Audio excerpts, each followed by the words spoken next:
motuna ya mibale yo olobi yo betaki lisasi te mais bato babetaki lisasi bato ya service d'intervention bayaki mais ndenge nini lisasi wana yo olobi ntango baweli yo arme lisasi ebimi pe lisasi wana eke kozwa mutu oyo akufaki. Est-ce que le tribunal a confirmé ezali bato ya intervention ou bien yo moto obetaki mutu wana lisasi? Moto awo bantu ba intervention kwa rubika na memo bantu wangu nabo ya kiba kubafu.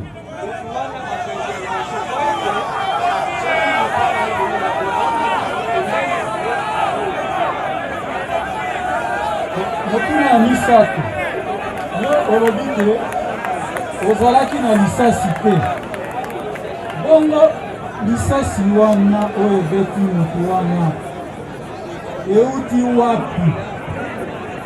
Kipaki bantu ba intervention balo babangi kututa mazaja ndiba tuta mazaja mema ndinenda nyo mutanda kudibobo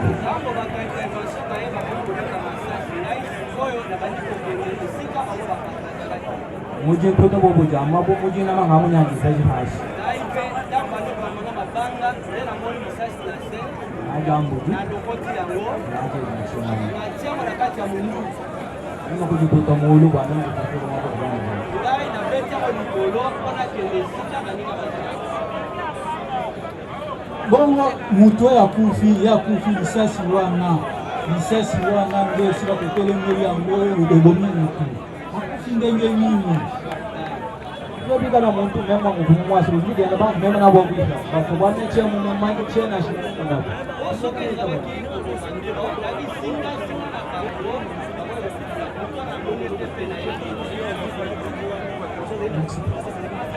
Premier Kalamba pour la lumière tango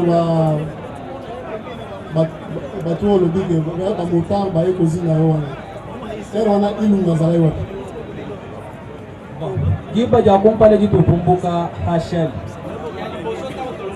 twende tuwe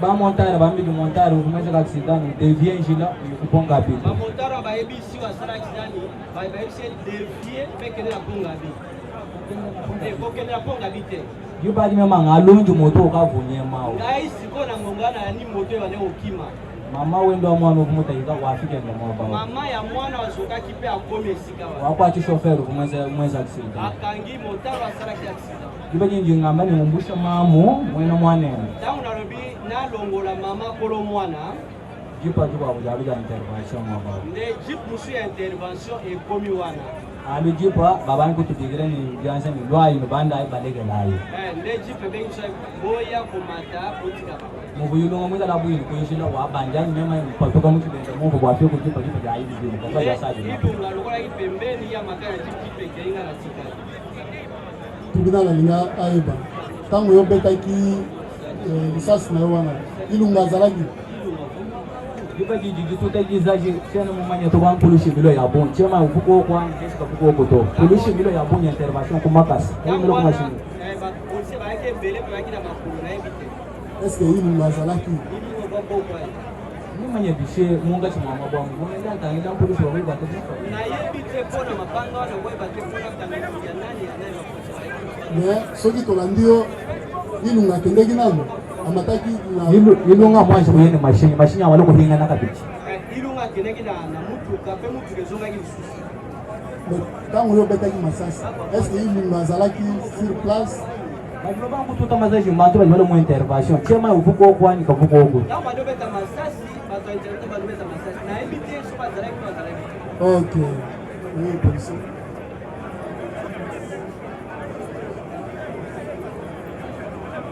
Oui, organe de la loi, si vous avez des questions à poser à la PJ.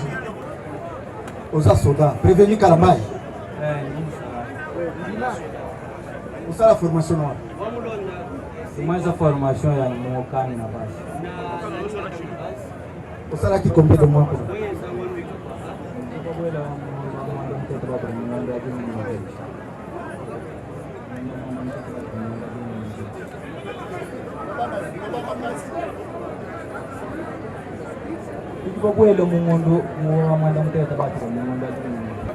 Ça fait combien de mois? Est-ce qu'on peut rappeler dans le tribunal au Souka qui est en classe?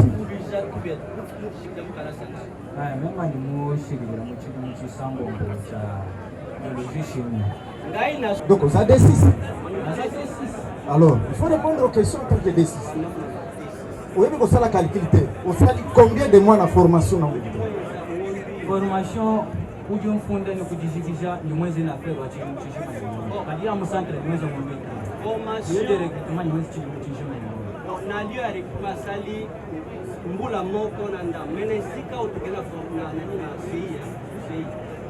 sei na sali sanza mitano beaucoup na formation bande ko former bino na monokoni baba to apesha mu mama baba to apesha mu maneko sona lingala pe na swahili bande ko yokango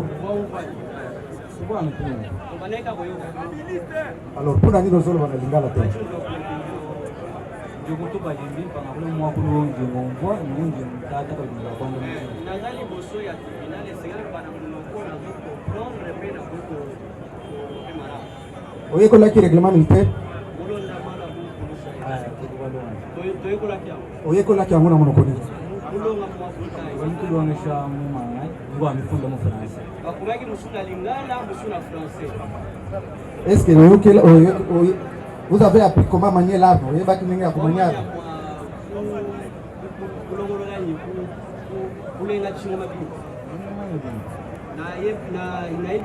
Vous avez appris remontage, démontage.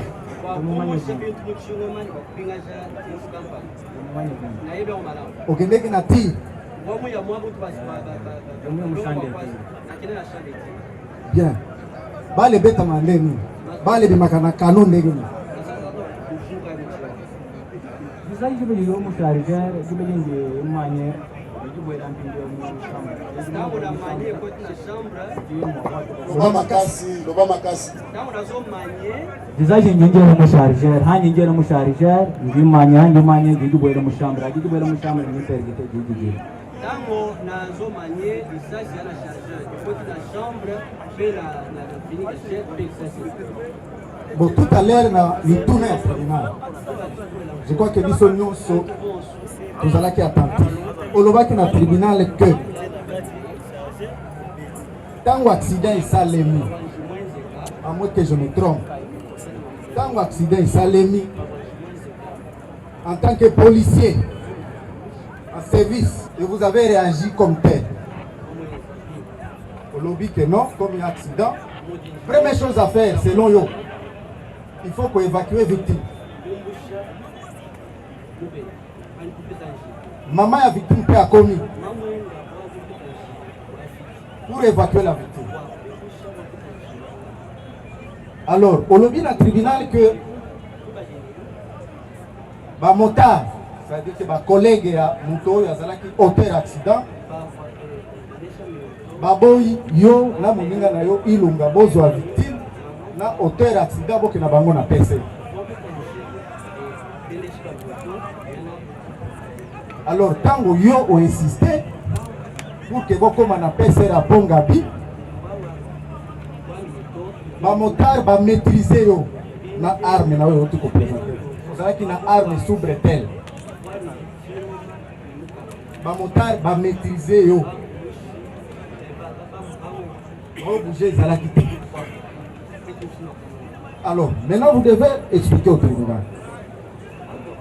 Parce que notre tourne formation civile, au écoli, démontage et remontage, au Québec, tinati. Yo motozalek déjà maîtrisé, c'est-à-dire moi-même aussi mamonoki na yo c'est des femmes qui sont là. Il y a ça dans le tribunal. À quel moment au lokoti au vu d'abord mécanicien comment on a balle na fait au lokoti balle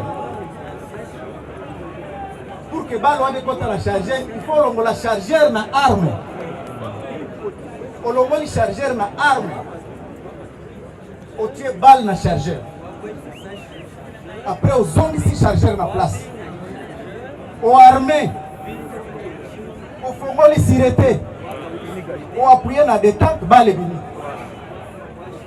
Expliquez ce qu'on a tribunal, manœuvre wana. Pour ça, il y a pendant que vous étiez en sandwich, pour ça, la carte, il y a ma montagne, on va bloquer. Vous ne savez pas bouger. Le tribunal, c'est la montagne de bini. Va montar que tu peux na muito bem. Ni mama umwe na mwana ndio mweza katsita. Tubumanye chingoma. Montar ke Mungu atambi kitu. Bakuba ngasa mabo. Bakuba ngasa kubi kwa tamai. Bazoba mangai basashe ya mai. Inge kibu ji intervention ulo ba kututa masaji. Tango intervention yeye bali kobeta masasi. Nanyemi bashimi oto ya mwaba. Bakimi batiki ba moto na bango wana. Kibu dinga yechi turu wa mena kufika mwa baile ma ni kuya kama de kisasha ya shiko jambo. Kwa sababu na ebra. Tango na ke place de l'emergence akinde na moni kisasha. Umabonga ikenzela manevra wanso anga afiki mujanzi da banko. Nde nasaki manevra yo stana comme na maboko ya ba policier wana.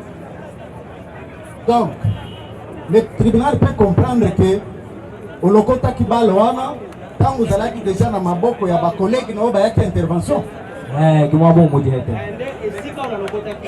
Monsieur le Président, je crois que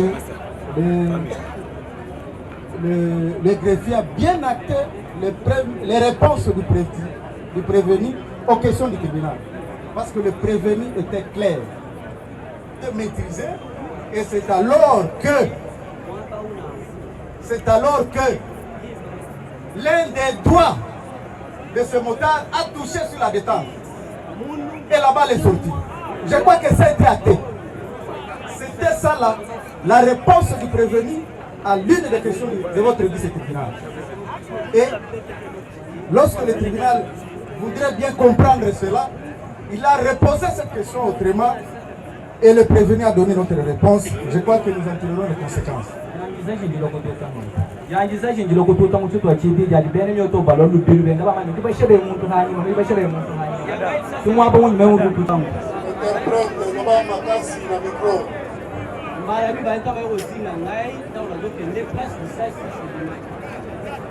Alors, Monsieur le Président, nous pouvons être clairs là-dessus. Que le prévenu nous renseigne. Il vient de donner une autre déclaration. Qu'il soit précis. Il y a dit ça dans le tribunal. Dans le lokota qui balwana, otiana, na chargeur, ba motar basala ki wapi. Mais tout à l'heure, l'hôpital va zingio. Tout à l'heure, l'hôpital va zingio. Banyemi bashimi oto ya bonashi. Baba ko tuta masaji batu ba intervention. Yiba jibo so banyemi. Pinya leke boku tuta masaji batinga ngabya baba njami oto benji batulonda ka bijaro hanyima. Ni mabo ka biji benda na shebe muntu ko na shebe muntu. Bale boso tango ba bali ko beta masaji ba collègue na ngai. Bango ba kili ba sundoli ba moto. Nde tango ba polisi ba joke ne ba zongi ba récupérer ba moto wana. Ba komi ko na reso ko bomi mutu. Gaye ko beta disasi ka. Bwali ba ka ba tomino we ku jumo shebe ya benda ba shikani myoto kumba. Bango tango wana ba bika yo no komi ba komi ko lekali boso na ba moto kwa pesenga ina. À quel moment on lokota ki disasi? Yiba jinga ko pinga na mo ya ko ponga bi. Tango na bani ko zonga pora kina ponga. Tango zozonga na ba motari basala ki wapi? Muchito cha kupala liba tuta masaji ba montar ba shimi oto ba nyemi lubi. Bala liboso ta ba beti masasi ba motar ba tiki moto ke ba kimi. Pinje jiba jare ke dibo ko tuta masaji. Tango ba tiki ko beta masasi. Balu ba jiba jami oto ya ba ba tulonda ka pichi. Aye ko matashura ba moto na bango ba komi kolanda biso. Abo nga kumunga chima ba mpolusi. Wana na zaki zinga ya ba polisi. Ninjiza cha aju kimana kwa ngata jela hani muchimu. Tena sika wana pe disasi ko kwa kina tena na kaja bunduki. Kadiba bankule benda bamfungu ne minuto wewe bwalu mungu nabu mwimana nabu baka baba mfungu ne minuto wewe kulimusha. Yo ndo bomie yo ndo bomie. Giba kine kututa njangiza chomo. Daipe na tawa na beti disasi na ngali kolo. Ba policier wana. O bazinga ki tango zuli sasa tena charger des ba policier ni tenu. Ba policier baba lo ba intervention tena mungu atachimfa ba mwenye nite wa muntu. Ba intervention. Intervention na kile ni kwa ba sodia ni Erwana Ilunga zalaki wapi? Ilunga wapi? Nange muna ajibu dijema ngwata bakwatenda Ilunga. Acho mwana kumwa bakaito. Walo bato kwatenenda musamu. Ngai na monika katala bakalingai bakaipe ngara iplasi ngara. Baike sika mo. Est-ce que mona ke bende wana? Chena muna chitalo chema yana chino mufile henje zangi mutute chena chino mumani.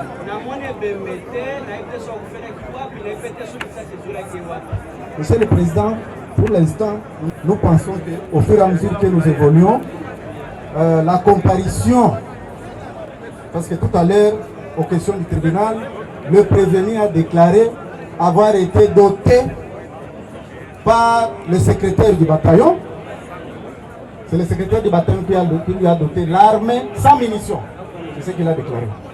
Donc la comparution de ce secrétaire s'avère indispensable pour nous éclairer quant à ce que nous avons vu.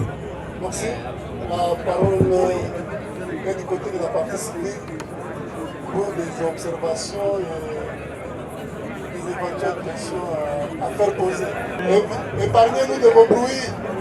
Nous rassurons au tribunal que nous sommes très organisés. La parole. Notre équipe est gay. Je voudrais, dans mon intervention, commencer par 3 observations, puisque j'en avais 4. L'officier du ministère public a déjà élucidé une.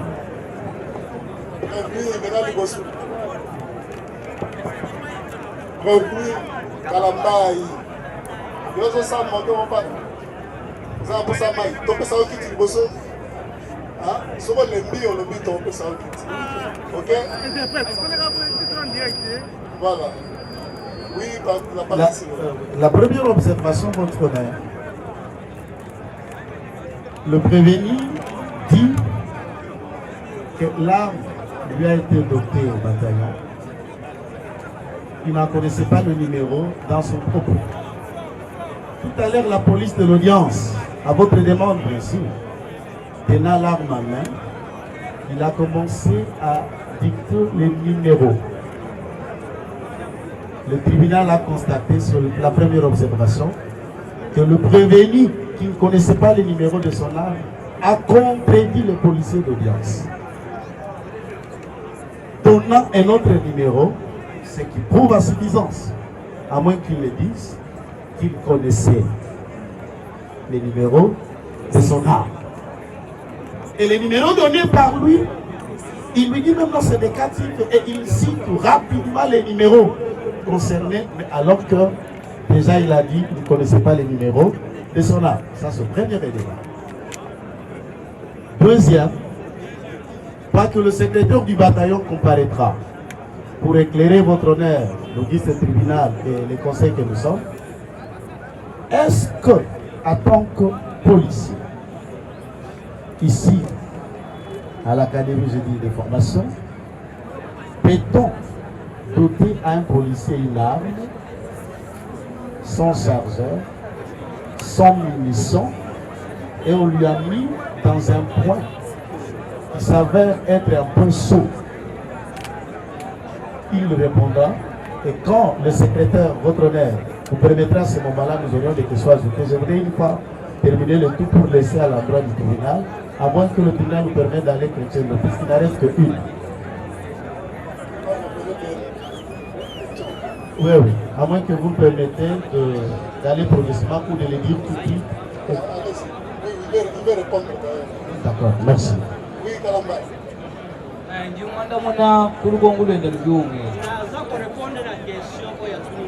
Ugamba bimpani ulimwamba chiamanya nimero ya ching'omato alobi ete nga nayebi nimero ya moluku te pinje jiba jiji musalayo ao janso wangata ching'oma ujilo kumuleje nimero ayi kongo tango militaire ya kisi militaire nalakisi nimero ya jumwata ching'oma mbachi fonda nimero mumbiro nazwi munduki bakomi nimero nango na biro chene muyikwata mumutu nakangiama na mutu te ujungonga njeni mumanyi nimero ani chene muyimanya to wache muyikwata mutu to chipi ching'oma nje nacho tumema buti ko fonda nimero ngai nayebaki te mpo nayebaki nimero ya munduki me nayebi nimero ya munduki place kubaka yindi muyileje musango manyile kumaba kampani nalakisi mbala moko te nimero yango ezali awa namwanda mwenye kulukongolweni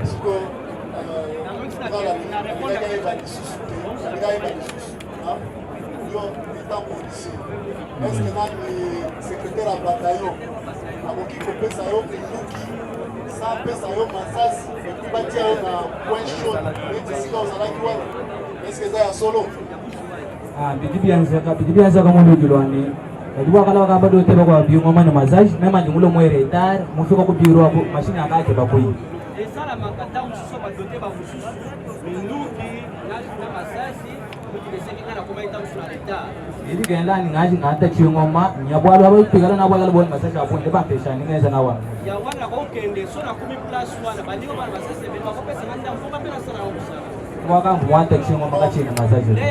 Dans la police pour ça la bengwa. Odinga azui massage sur badote à monsieur. Ça la bengwa. Kata nepenza na kutoa chini mwanda munakulu kongulwenda mujiwamba ne ulimwa buyani chimwe makachini mazajani numwa bwante chimwe mwe retard mashini ajai susi wanyi mwanya kumujimu yiba nyi profite mbanda ni membo aliko kwena mwa mtu aweka shibo toki mwa mwa kutojani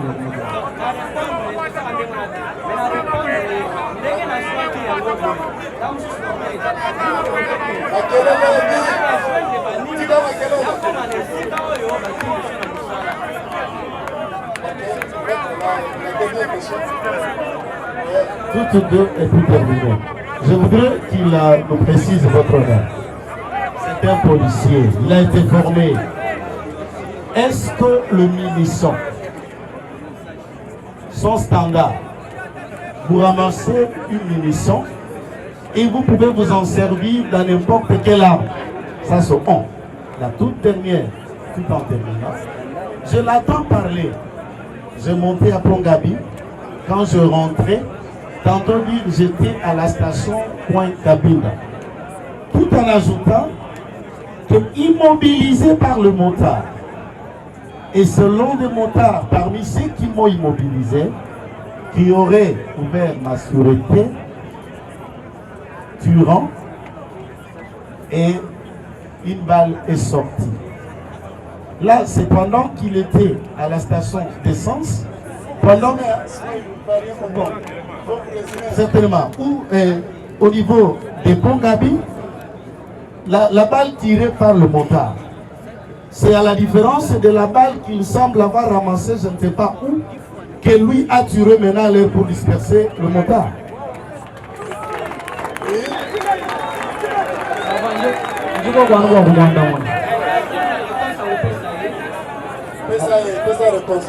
Mwaba unji ngamba wa station wa Kabinda.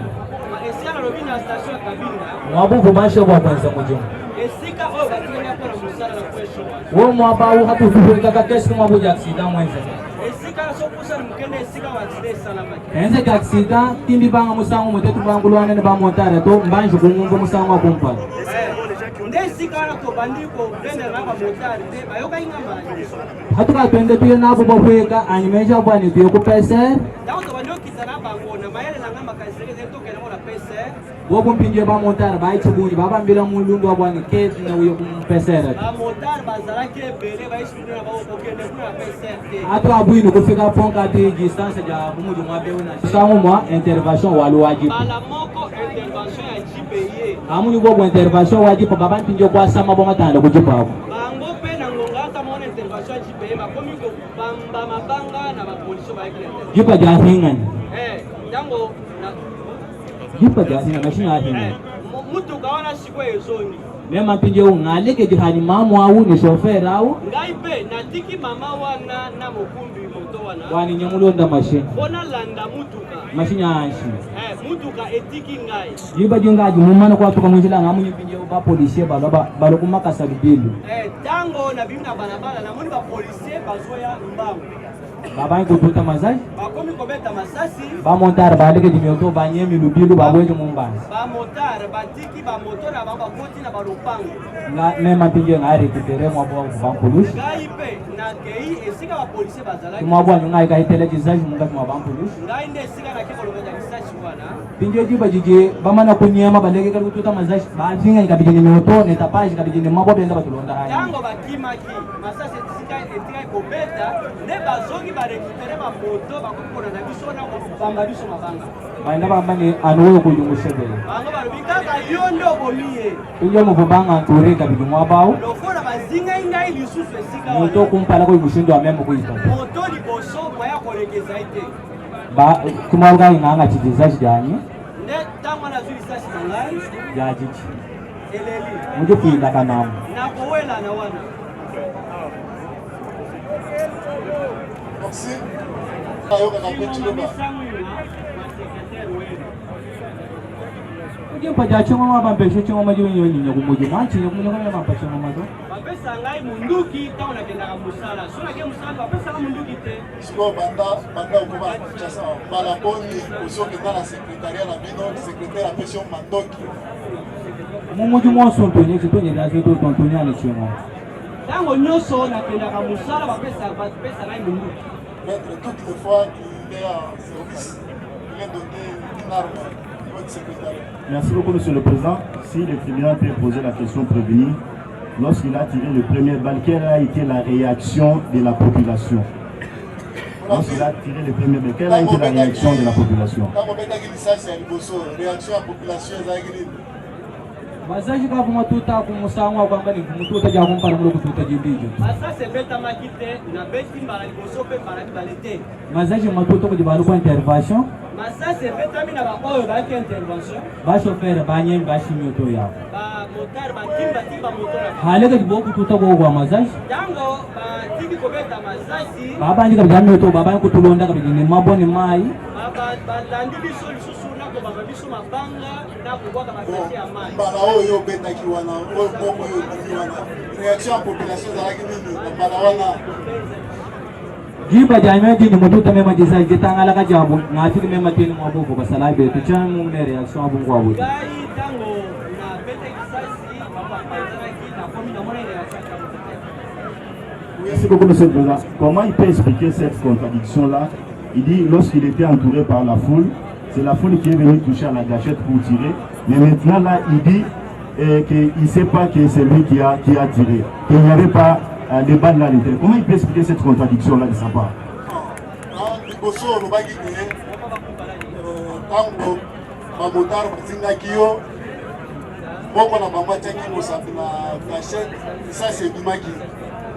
mais nakosamba na lisusu kaka liboso ya tribunal olobi te olokotaki licence na se okotisi na chargeur ale obeti wana baninga na yo ya intervention baki kobeta contradiction wana ozo explike yango ndeni jimwanda muna kulukongulwe répondre la question na ye jiba ja kumpala jijibu banyo mundu kachena mututa jizaje tango bazinga inga mbala liboso na betaki lisasi te tukupika na mukuru bire katupumwishile wetu akabujemboto tozalaki na kubi tozalaki na nzela ya makadamu te jiba jaji balumu intervention jiba tuta jimo maboba nyingi tango baintervention babeta masasi likolo bango bakimi bandeke ndingatu kitini mwabuku bampulushi batiki ngai na keiti esika bapolisier bazalaki atukadi twende tuhingana bava bakwataka kwa bashofere bava bakwatani kwa myoto mema mbutyanza bitu bakangi bamoto mosusu bakangi bamotare mosusu nale maboko bamontare bangantoreka bidi bende bama wewanu bamotare bazinga babi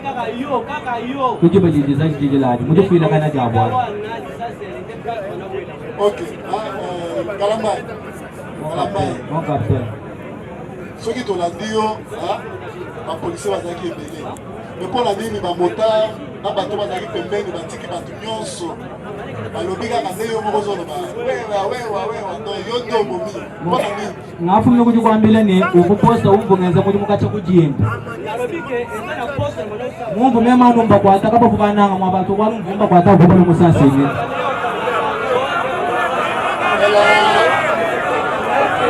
nipinge uchupa nchangitu kububu jira nachi mwapa kwanza kafumbala anu intervention benze intervention bayi katika mangu kunapu kacha kujinda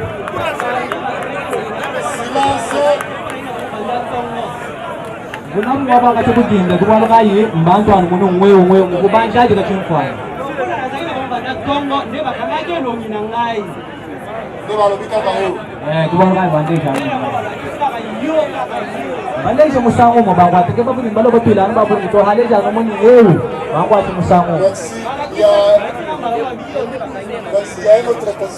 Merci beaucoup, monsieur le président. Je cite, soumettant à votre police criminelle une demande, parce que je connais bien comment la police congolaise évolue.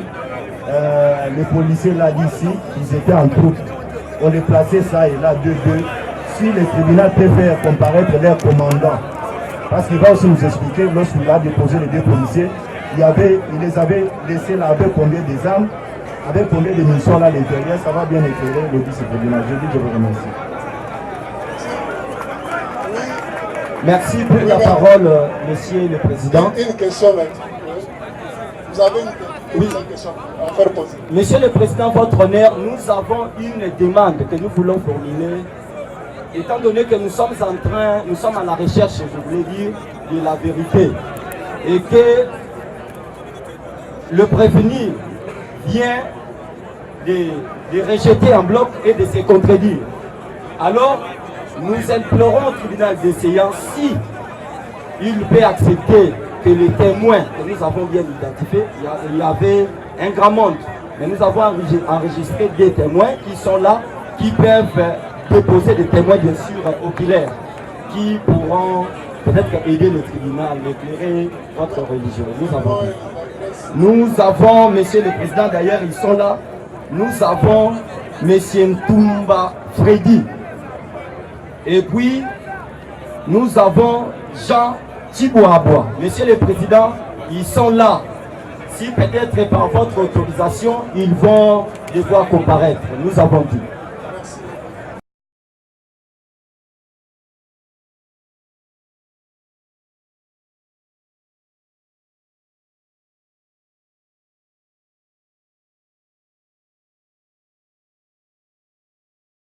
Qu'il a passé sur son homme et qu'il a tué.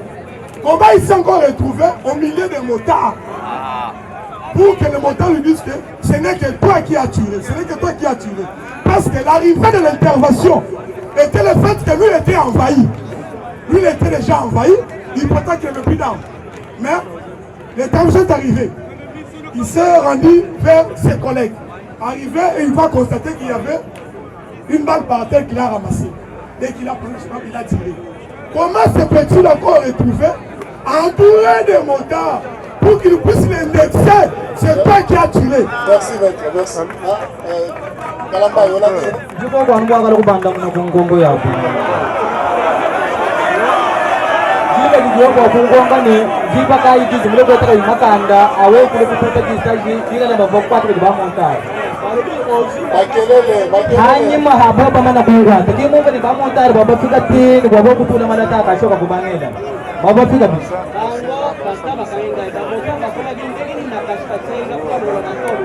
Montar jipa diji montu mana kututa bamana kwa tuta mazaji bamana kuya. Jiba di jiba lekele bingo watu ka kupinga na mabutu vu bo balo ka batu londa hanya. Tango masase tiki kobeta wani kozonga bango ba yeli susu na maboto na wako na biso. Jiba ja ka tufuni jiba to tufende kulonda no kumaka sine chomba ngile tumba banda jiba to tufende tu ya kumaka. Jiba ba benda banjinga kumpala benda ba sama bwa mwa bwa mana nuweo.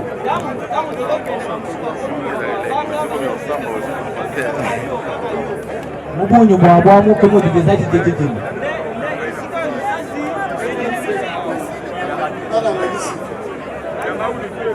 Dizaji dejejini mubunyu bwa mu benda bajenga ni mioto mulenga chana mu manya to tibe ubunchi mama men.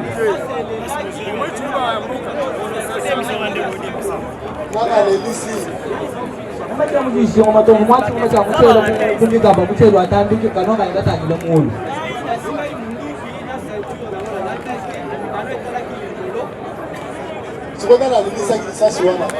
Anu gobo ba mo tare mujinyo ngulu kajinyo luka mema na kwante disa jangele mukambo gobo benda ba anu wewe Makelele bumumanye chingo mamesu mababa mune bimbu mungu chimanye kachi muchikuta Nduti kasi na beta ki yangote. Sibozela lisasi wana ezalaki oyelelaki waezali na mutuki ya nani Jizaji jijila jijila mchunguma cha mwangu dia bamana kubatuta mazaji bamana kunyema ereturu hapo mwipi ngajabu ni kufika ponga Jizaji julu kututa mwereturu hapa bamana kututa mazaji bo bamana kunyema bashi nyoto jibe jibuka biye ni myoto bali tuvuka kwanza myoto ya bamanyema babashi Aisha akaji benda balonda ni myoto ya bu myoto hivi ya bu ni bikoni benda banji kabisa anuwe kuli mushebe wa moto anuwe kuli mushebe wa moto ikiza jani kulukujila mubuni bwabo kabisa ebetaki na ntango nini ntango basaka baolela likolo na baintervention bango bakimaki bakendaki bamoto mosusu bazwaka na yango deuxième fois ntango tobandi kozonga ntango basi eti kobeta ntango tobandi kozonga nde bango baye sikoyo mbala ya mibale nde kolanda biso ya kozingazinga watisa makolo jipaki liboso bakoli kozingazinga nde na ngonga wana nde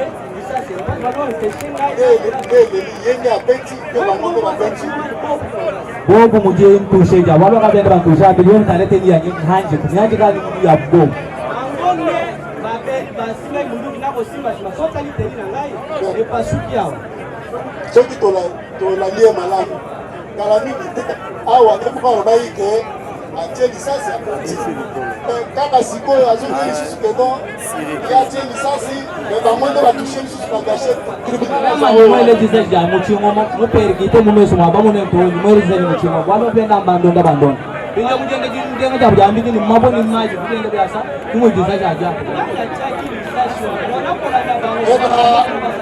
kata botika makelele pour une minute oui le prévenu là.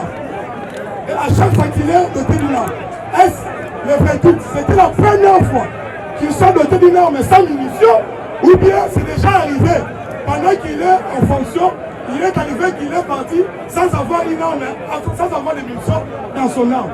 Ça c'est ma deuxième question. La troisième, monsieur le président, s'il vous plaît. S'il vous plaît, monsieur le président. Monsieur le président, nous parlons d'une vie. Nous parlons d'une vie. Le caractère sacré d'une vie. Je voudrais que tu la parole. De cette façon, il faut se comprendre. Il est calme. Savanye mwanda munagabi. Siko nazo korepondre. Mission yo skaitwani ya buyeni chimo mani mazaje tu. Mission nyoso ezakena munduku tena masasi te. Ndiko ala bantu bali balwanga mwinjila mema ngini chimo ngacheni mazaje tu. Chango ayo kutepo bwana hata mazaje bwana kama sio. Ezali bato bakuna balabala na okenda munduki mission ezali te. Waka mission yo sope bienze mazaje tu. Masho ya imbumu ya na wao walo mbuni susu wa ko kumujimo kachi bini kibu ya ko kuma izo secrétaire wa kwanta mazaje. Ni mwate chimo mwato kulisana nyo. Et là, bon, est-ce que ici est comme là, que aucun de nous ça va doter la munition, la personne qui la personne munition. Muchini mo ni huko mkujamba ni mission sikaitwa ya kwenza ni mazaji to muninga to mwezi mission ya kuenza ni mazaji to. Est-ce que yeye personnellement c'est comme là Ndi namba ni ngatu mwezi mission ya bonye ni chengo makachi ni mazaji to. Ok, merci. Un autre conseil, passez ici à des questions. On termine avec la partie civile. Oui. J'ai une préoccupation. Le prévenu a dit plusieurs fois qu'il a reçu le coup de pierre. Peut-il dire à votre tribunal combien de pierres, parce que c'est une circonstance qui ont fait que là on puisse les mentir. Combien de pierres a-t-il reçu? Est-ce qu'il peut monter à votre tribunal les impacts de ces pierres-là? Olandi Kalambai. Ndio mwanda mna mfumo kujamba. Nazo répondre na mutula tu. Mutu jibaima na mwabe bantu wabo kufama mwabe. Ngoba na mabwali bantu wabo kufama. Ndenge tozalia bato hapa manganga na kwa nombre manganga na basoka mba. Kingo swa jantu to kujaja jantu to kujaja to tabantu bakwabu. Kanyeche mbala mabwali mantoto. Ezana mususu yeko beta ngai mususu beta bakusuka yebi nombre manganga. Siko impact les autres yote. Mapo jibe jiba tuta ko limo ba wani ne hele na shigo jin tuta kayo mo ki mo so na tuta an tuta. Sana mabanga bazoka mamsuna oskive yango musu ozwangai. Ebi nombre mabanga. Ok, il a répondu à la question. Atahaba ko tuta to. Mabanga nyonso ndio kozisaka badite. Merci. Oui. Nous avons fini avec la partie civile. Allez-y. Votre honneur, Monsieur le Président. Monsieur le Président, c'est juste une observation et détail, Monsieur le Président. Tout à l'heure, là, Monsieur le Président, la partie de la défense a demandé, nous avons 2 armes. Quelle arme qui a tiré? Et je leur ai dit, calmez-vous. Tout à l'heure là, nous allons démontrer. N'est-ce pas, Monsieur le Président? Le prévenu ici par devant votre tribunal a affirmé que non, cette arme-là, c'était l'arme qu'il détenait. Il a affirmé. Est-ce que l'arme a tiré? Il a accepté que oui, l'arme a tiré. Mais nous sommes devant une évidence. C'est quoi l'évidence, Monsieur le Président? C'est quelqu'un qui est décédé, Monsieur le Président. Et nous allons dire que qui a tué. J'ai dit et je vous remercie. Merci. Nous avons fini avec la partie civile.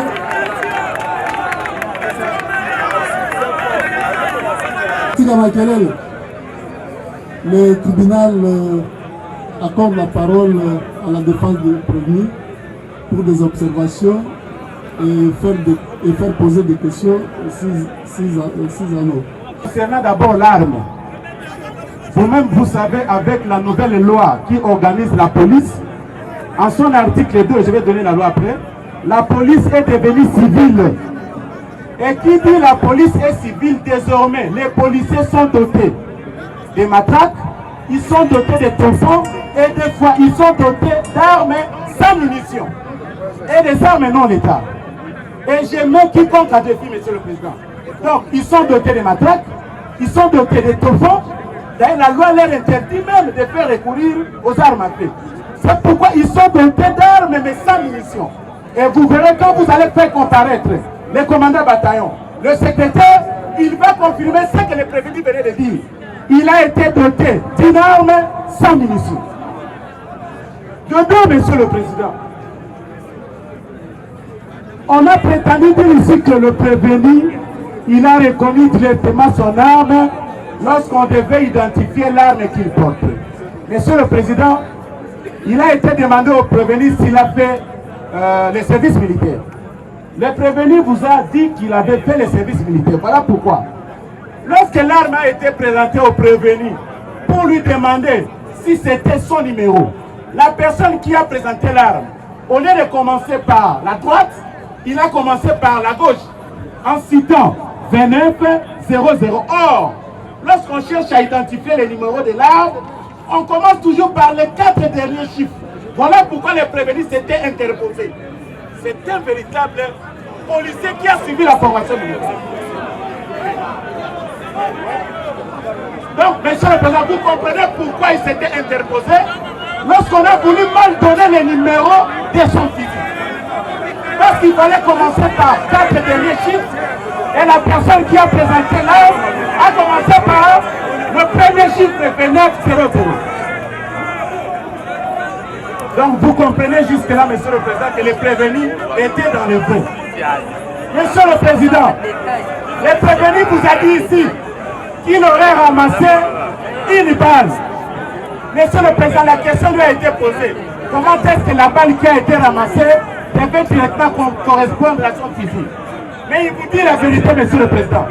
Le prévenu était muni de l'arme AK-81. Et cet AK-81 correspond à AK-47. AK, l'abréviation de la personne qui l'a fabriquée. AK, c'est André Kalachnikov. Cette arme-là, monsieur le président, c'est une arme qui correspond avec plusieurs balles.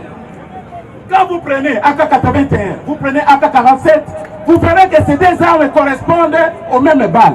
Voilà pourquoi il n'est pas étonnant que le prévenu puisse ramasser une balle et que ces balles puissent correspondre dans son arme. Ça, c'est les trois, monsieur le président, pour vous dire que le prévenu est dans le vrai. De 4, monsieur le président. Vous verrez que la narration des faits faits par le prévenu correspond à ce que le ministère public a déclaré lorsqu'il a présenté les faits. Le ministère public a parlé d'échauffourée. J'ai retenu cela. Il a parlé d'échauffourée. C'est-à-dire, c'est une période où on ne sait pas qui a tiré. C'est ça échauffourée. Et c'est ça que le ministère public a parlé lorsqu'il a présenté les prévenus. Mais monsieur le président, dans sa narration des faits, vous remarquerez qu'il existe 4 étapes. La première étape, monsieur le président, c'était d'abord l'étape de l'intervention. Est-ce que la victime est décédée pendant l'intervention ou alors la victime est décédée pendant que le prévenu a prêté son arme? Vous verrez que lorsque nous parlons des étapes de cet incident, monsieur le président, la victime n'est pas décédée pendant l'intervention.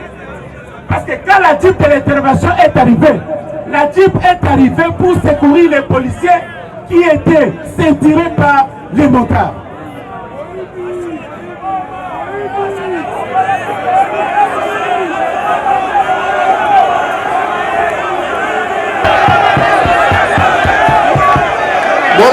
Bolanda.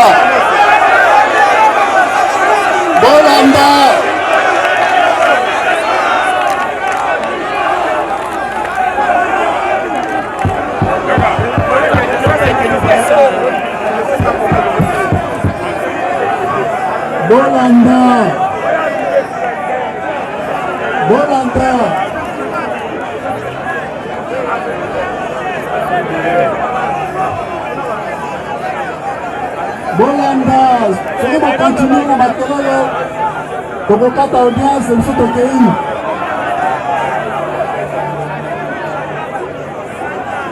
Bolanda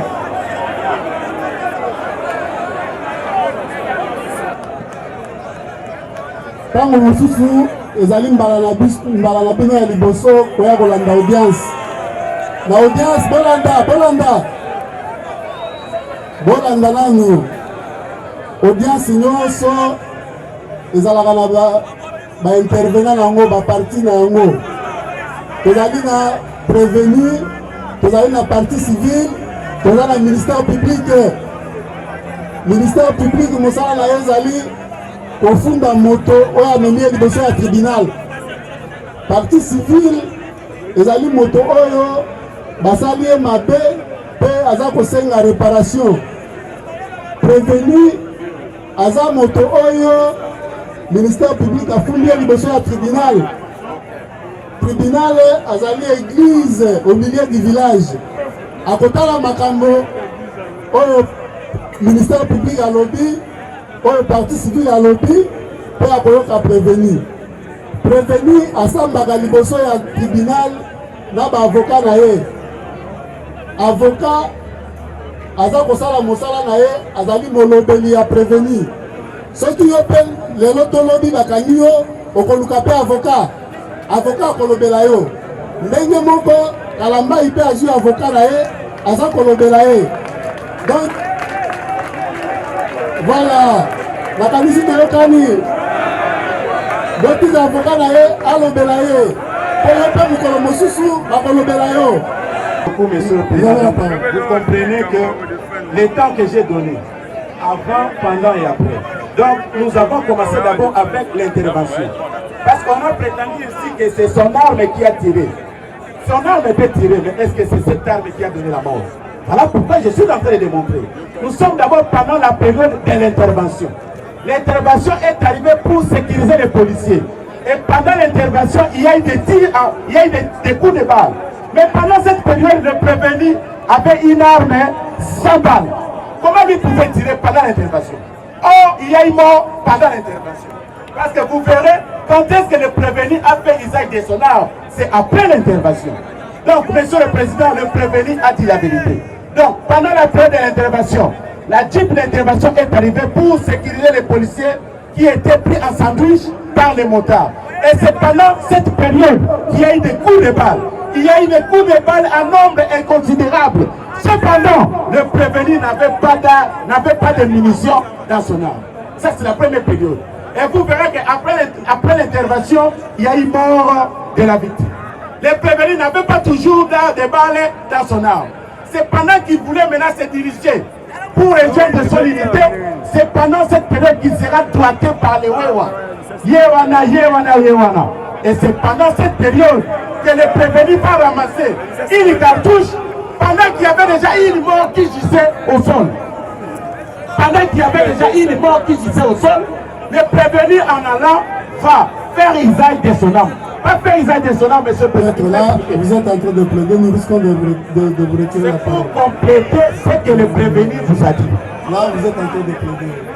Y a-t-il Monsieur le président, nous sommes de la défense, c'est trop clair. Vous avez la parole, maître. Nous ne sommes pas dans un tribunal de Balkans ici où tout le monde doit prendre la parole comme il veut. Entre la période de l'intervention et la période où il s'est dirigé pour rejoindre son unité, pendant les deux périodes, selon lui, à quel moment la personne était décidée, ou s'il était au courant de la mort d'une personne? C'était pendant l'intervention ou c'était après l'intervention? Kalamba, Yolande. Tribunal Alingaï d'abord. Monsieur Oyoki, madame.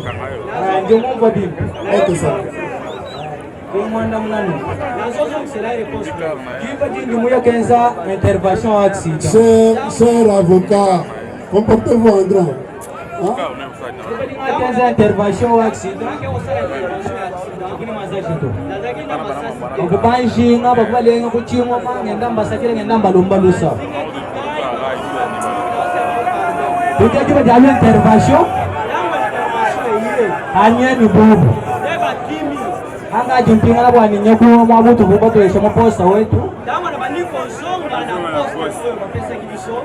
Yaponga bi. Oya ponga bi. Kijiba dinga ikaita jizaji jani. Dama na keko lokota lisasi. Chena mujituta musawu manje mujituta to. Bajibala benda bangambira mushabe muntu benda banshinga kompala. Anu muluguni wa mugizaje dije. Nene belela bakwana de disasele. Il a répondu. Oui, madame. Madame. Je voudrais faire deux questions au ministère public. Oui. Oui. Monsieur le Président, il est vrai que il y a une arme qui a tiré. Il est vrai aussi qu'il y a une balle qui a tué. Il est vrai qu'il y a une victime qui a connu la mort à cause de cette balle, à cause de cette arme qu'il a tiré. Que le ministère public puisse le dire et que cela soit acté en rouge, laquelle des deux armes a tiré et laquelle des balles a tué notre défunt frère. Oui, regarde, laquelle de ces deux armes qui a tiré, qui donnait la mort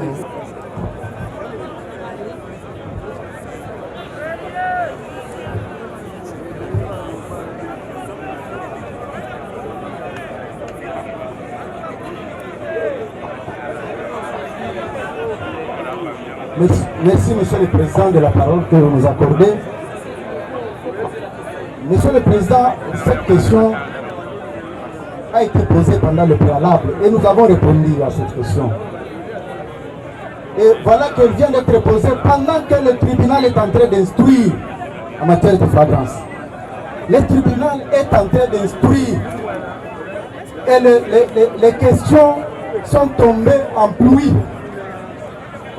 Et le prévenu a répondu à toutes les questions dans toutes les contradictions possibles. Monsieur le Président, nous avons présenté deux prévenus par devant. Nous sommes au premier prévenu. il est en train de répondre aux questions du tribunal. Et à l'une des questions pertinentes, il vous a dit que son arme a tiré. Ou au lieu de fait. Et nous sommes en train d'instruire, votre tribunal est en train d'instruire, en poursuivant avec des questions, pour aboutir à cette conclusion, pour rencontrer la préoccupation de toutes les parties, ce n'est pas seulement la préoccupation de la défense. Ça, c'est une préoccupation légitime, et du tribunal, et du ministère public, et de la partie civile, et de la défense, même du public. Nous voulons savoir laquelle de ces armes a tiré. Et nous allons chuter. Parce que le tribunal est tellement intelligent, il est en train de comprendre au fur et à mesure que les réponses sont en train de prévoir, de prévenir. Qui a tiré? Monsieur le Président. Qui a tiré? Lui-même vous dit que son arme a tiré. Même si tout à l'heure la défense vous disait que non, la police est devenue civile, mais lui-même a dit qu'il arrive qu'on lui donne une arme avec munitions. Lui-même vous a déclaré tout à l'heure, à la question de la partie civile, qu'il arrive qu'on lui donne une arme avec munitions. C'est-à-dire que nous n'allons pas rester dans la logique de la partie de la défense, que les policiers n'utilisent pas des armes avec munitions. Et lui-même, s'il les savait, il a ramassé une balle. Il a ramassé. Et il l'a placé dans la chambre, selon lui. Mais nous savons qu'il n'a pas ramassé. Il a tiré. Il a tiré. Et les motards qui étaient là ne sont pas des fous. Ce sont des individus comme lui. Et tout à l'heure, Monsieur le Président, la partie civile a donné le nom de quelques témoins. Il y a des témoins. Je pense que Monsieur le Président, il est temps pour le tribunal de poursuivre l'instruction et nous allons découvrir la vérité. Nous avons nous avions encore la parole. Vous allez constater que le ministère était pressé. Il n'a pas bien son travail, il a ramassé les armes. Une question aux parties prévenues, à la partie prévenue. Il y a à la partie prévenue, dans l'armée, à la police, il n'y a que ces deux modèles d'armes. Une des questions, j'en ai deux et je vais en finir. Si le prévenu peut nous dire, dans l'armée congolaise, à la police congolaise, il n'y a que ces deux modèles d'armes. Je parle de modèles. Parce que le ministère public, il veut nous faire voir que c'était de feux d'artifice. C'était une arme qui a tiré et une balle a tiré. Il en a ramassé deux. Je ne pense pas que ces deux armes ont tiré au même moment et ces deux armes ont tiré une seule personne. Et ces deux armes ont été utilisées par une même personne. Merci. Que le ministère public ne s'échappe pas si vite qu'il nous dise laquelle des armes. Il est assis, sinon il risque de ramasser toutes les armes ici. Mesdames, la question posée à votre client, n'est-ce pas? Ça va aller dans le Ah, on a bien. Naza pour répondre.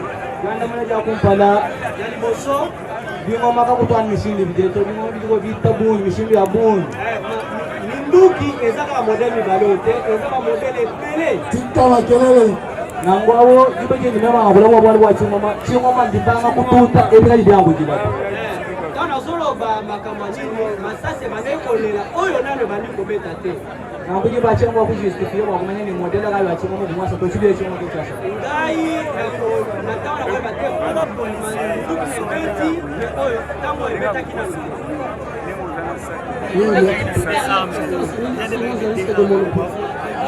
Monsieur le Président, nous avons une jurisprudence. Affaire Saïd, ministère public contre Saïd, et le ministère public Saïd contre quelques agents de l'auditorat. La police nous avait amené des armes, qui avaient connu des entretiens autant des années, qui avaient connu de roues. C'est un problème sérieux. Si notre client vous dit qu'il n'en avait pas, parce qu'il y a encore des armes malades dans la police, il y a encore des armes malades dans l'armée. Nous passons à une question. Notre client vous a dit ceci, qu'il avait tiré après autant de coups de balle. Nous voulons savoir que notre client nous dit s'il peut identifier la foule, s'il peut nous dire si ce n'est que La seule balle qui avait eu ce jour-là est la seule balle qui a tiré.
Ok, oui, maître, vous avez la parole.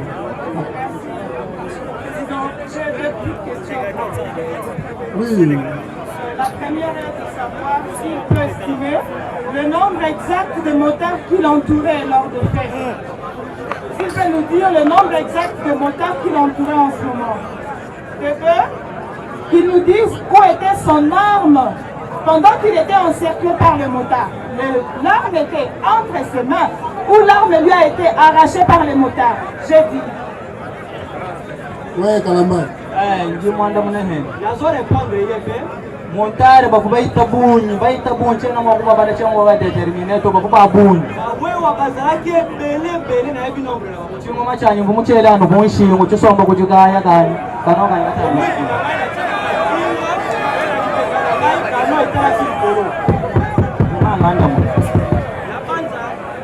la banza na répondre mon capitaine Samoboni. Ngibimba. Ok.